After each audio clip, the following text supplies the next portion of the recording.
Today, I want to share with you the first step I took to creating or shifting from a fixed mindset to a growth mindset. And I want you to know, even before I share, that it's a process that I'm currently engaging in, hence why I look to you guys as a village, why I look to the support surrounding me as a village, because I'm always trying to make steps to further change my mindset. Now, with that being said, I can't tell you enough how valuable it's been to me, because if you remember from my first video when I was talking about a fixed mindset, it basically had created this anxiety in me where I had imposed this thinking, or had over time had created this thinking where I needed to be the perfect mom, the perfect sister, the perfect wife, and any kind of error or mistake I made was really bad, and I got super defensive, and it was a failure on my part. It felt so didn't feel good. And I wasn't viewing mistakes as opportunities to learn.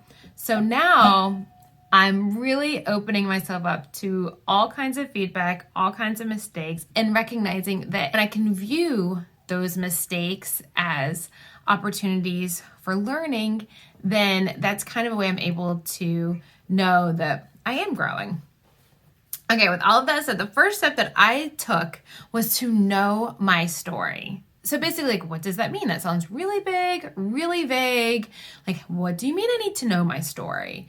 And it's just that. It's being able to look back at your life and figuring out where in your story did that fixed mindset begin to emerge, and what themes are you noticing that have continued that fixed mindset. So how I've done that is I began to presently look at the language that I was using for certain topics that would come up, and if it tended to sound a little bit from a fixed mindset perspective, then I questioned, where did that come from?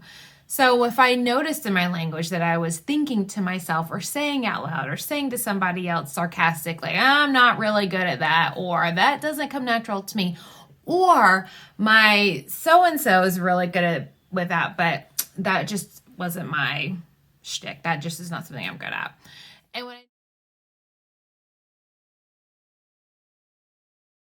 And when I recognized those sentences, I began to think, where did that thinking come from? Why do I assume that I'm not naturally good at math? We're not born with calculators. So why would I, every time experience a math problem, say, shit, I'm not really good at this, and get that terrible high school feeling in the pit of my stomach that I would get in algebra class? And I mean, how many times can you be excused from algebra class to go to the bathroom without somebody noticing that you're not loving it? Anyhow, that's a whole other story. And I think that that's where you can begin, to know your story, to identify those sentences that are happening in your language now, recognizing where they begin to come from. And then that's going to help you identify how the origins of that fixed mindset. So, talk to a friend, journal, talk to a therapist, talk to your neighbor, talk to your spouse, talk to yourself, talk to whoever you need to begin to recognize some of those sentences and think about, where did those come from? And before you even go to the next step, really spend some time doing that and identifying maybe 2 or 3 themes that you're noticing in your life before you even begin to look at trying to change them. Because, well, that's a whole other step. So thank you so much for your time. And I love it when you're hanging out with me and joining me in this process, because that's exactly what it is. It's a process that doesn't get perfected. We just get better at responding with a growth mindset versus fix, which feels better. And then we get to model that for our children. So it's a win-win all around. All right. Thank you so much. Enjoy your morning, afternoon, evening, wherever you are. And I will see you next time, where we will discuss what I did next once I begin to know my story.